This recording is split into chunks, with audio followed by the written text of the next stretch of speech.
स्वागत है आप सबका। हमारे चैनल को सब्सक्राइब करो और वीडियो पूरा देखो।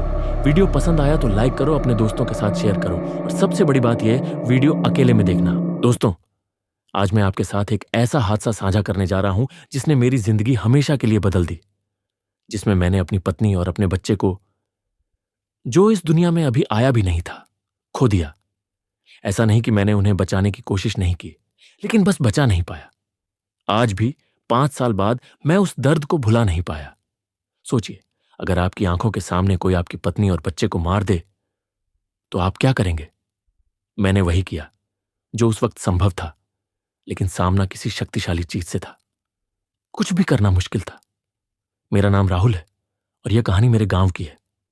महाराष्ट्र से थोड़ी दूरी पर मेरा एक पुराना गांव है, जहां मैं बचपन में खेला करता था।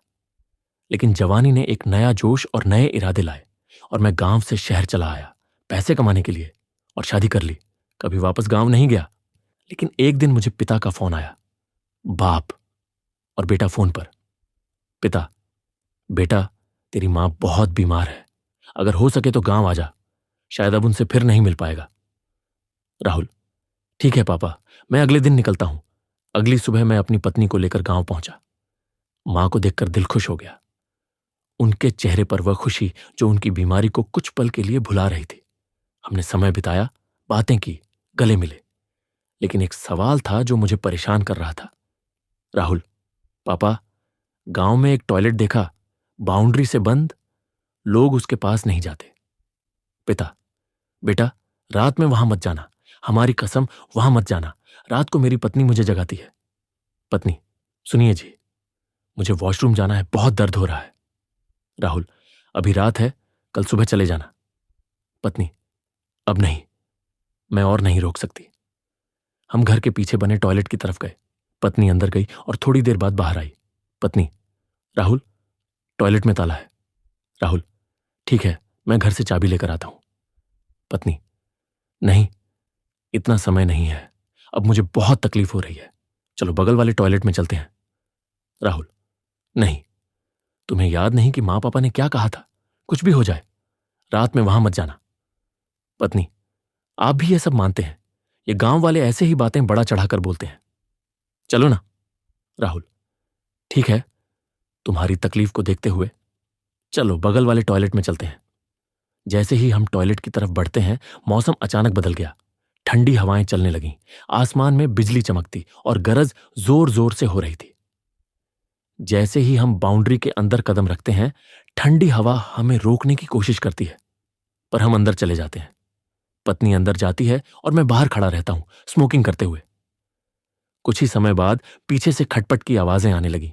पहली बार नजरअंदाज किया, दूसरी बार भी, और जब मैंने पलट कर देखा तो मैं सहम गया। मेरी पत्नी को एक भयानक चुड़ैल पकड़कर हवा में लटका रही थी। उसके लंबे लंबे नाखून जैसे लोहे के पंजे, उसकी बड़ी बड़ी लाल आंखें जो अंधेरे में आग की तरह चमक रही थी, उसके भयंकर जंगली बाल जैसे राक्षसी आग की लपटें हवा में उछल रही हों।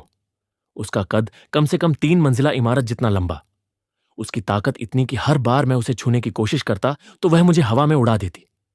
मैं दौड़कर उसके पैरों को पकड़ने की कोशिश करता हूं और चिल्लाता हूं, छोड़ दो मेरी पत्नी, मेरा बच्चा, छोड़ दो। लेकिन हर प्रयास पर वह मुझे दूर फेंक देती।